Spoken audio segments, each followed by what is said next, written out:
Hello everyone, my name is Adenike Ogunlesi. I'm a fashion entrepreneur with interests in fashion retail and garment manufacturing.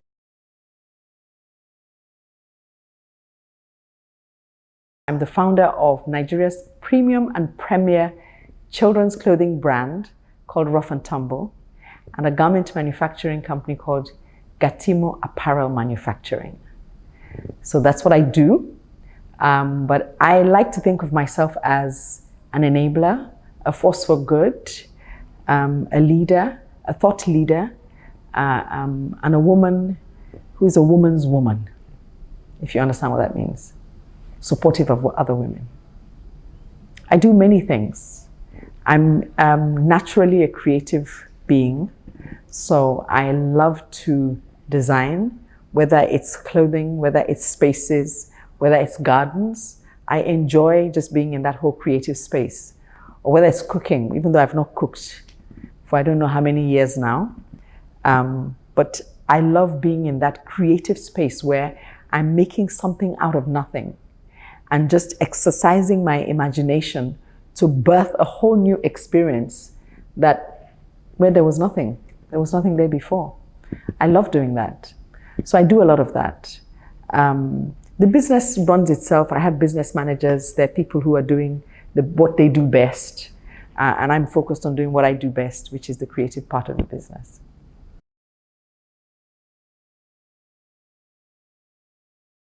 Well, I was motivated some 25 odd years ago because I couldn't find pajamas for my children. And I made pajamas for my children.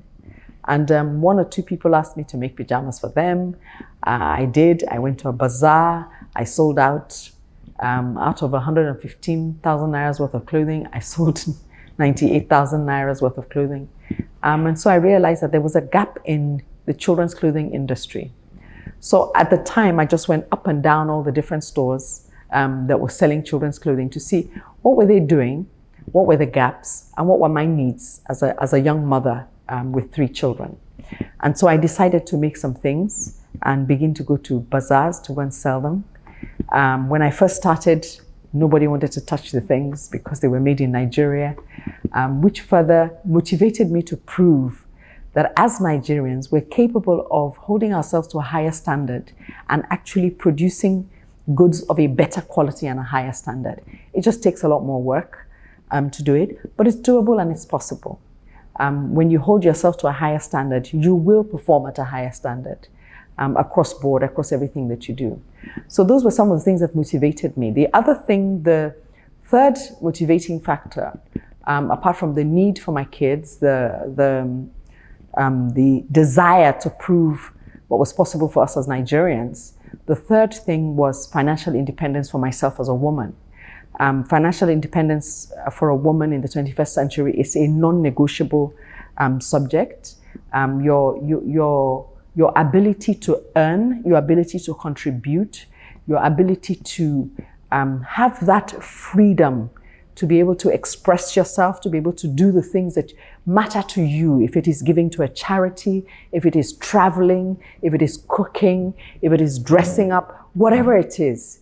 Having that money with you that enables you and gives you that level of freedom that actually enables your own creativity, your own desires from the depth of your heart to come out to play wherever you find yourself. So those were the main motivating factors. As I matured and as the business evolved, what motivated me began to change.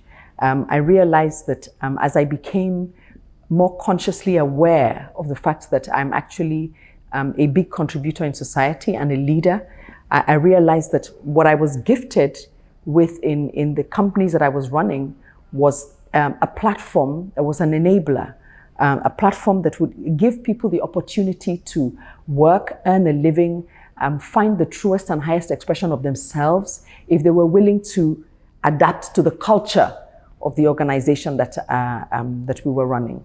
So it's a long way from where it started and why it started. To me now, it's more a platform that's creating wealth, that's creating employment, and that's giving people an opportunity to express themselves.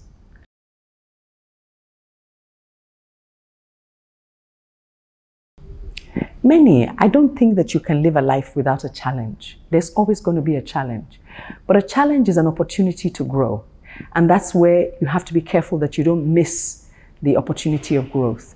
I had a lot of challenges, even trying to integrate all the moving parts of my life into something that was working for me. So being a mother, being a wife, trying to be a leader, trying to be a creative soul and express myself as a creative being, finding my spirituality, trying to develop myself and grow myself. I was faced with my own personal challenges of leadership. What kind of leader did I want to become? How did I want to be known? They were all different challenges that at some point in time I had to face. So I've come to realize that you will always have internal challenges and you will always have external challenges. And the amount of mental resilience that you're able to build internally is what actually you bring to bear on the external challenges that you face. The thing is, what we must remember all the time is that, and this too shall pass. It's never permanent, it passes. But your perspective and the way you look at what is happening and the decisions and the choices that you make at the time when those things are happening is actually shaping and forming the rest of your life or the next year for you or the next month for you.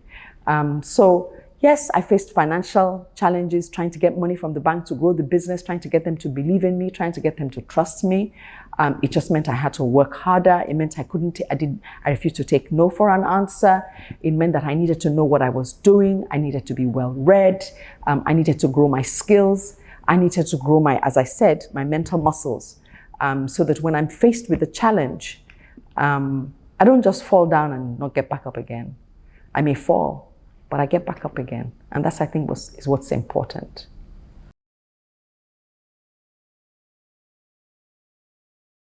My compelling vision of the future that I want to create is actually what keeps me going. And taking a long-term view on Nigeria. And actually somewhere being an eternal optimist. That, everything is always working out for me and everything is always going to work out for me. Not against me, but for me. So it's finding the good in every experience and in every situation, and just becoming more flexible in your thinking and more adaptable in your thinking and having a growth mindset. That, this thing is not happening to me. As one of my lecturers said in LBS, Patutomi to be precise, when I got up and I was complaining, I have to have a generator, I have to have a borehole, I have to do this. He just said, is it only you? He said, put it in perspective. There are other people that are going through these things and they're coming out and they're doing amazing things. So don't get caught up by the narrative that Nigeria is this, Nigeria is that, Nigeria is this. Because what you focus on, you will always get more of what you focus on. So be careful to place your energy in a positive, constructive way when you are looking at everything that happens or anything that happens. And just believe this too will pass.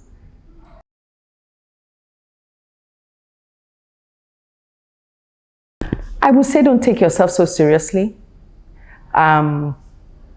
Just be an avid learner. Be yourself. Love yourself. Embrace yourself. The beauty, the parts that are not so beautiful, but because you're growing, because you're committed to growth, because you're committed to self-development, you know that it's inevitable that you will change, you will mature, you will evolve.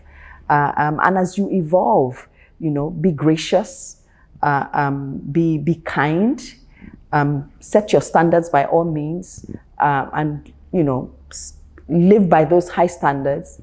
But I think those are the things I would say to myself, love yourself. Nobody's going to love you the way you're going to love yourself. And don't expect anybody to. It's your job. It's your responsibility. So go on, love yourself. And it's not being selfish or self-absorbed. It's actually you taking care of yourself mentally, emotionally, and physically so you can take care of the people that are around you. Then you can give. but nobody can give, there's no one on an empty tank that can give anything that is of value. So fill yourself up. Fill yourself up with love. Love you. Just love yourself and know that you're a work in progress, and you'll be amazed at the things that will happen for you.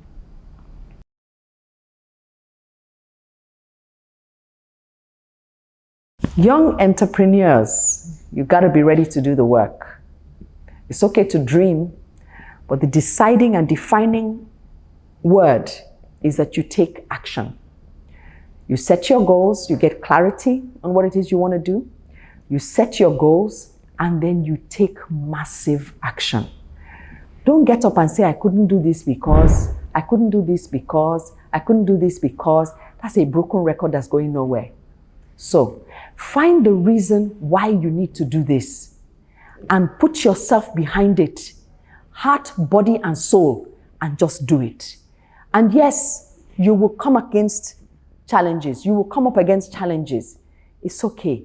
It's who you become as a result of going through those challenges that makes you an amazing human being. So define who you want to be, refine it, and redefine it, and evolve to the truest and highest expression of the purposeful human being that you were meant to be. That's what I would tell young people now.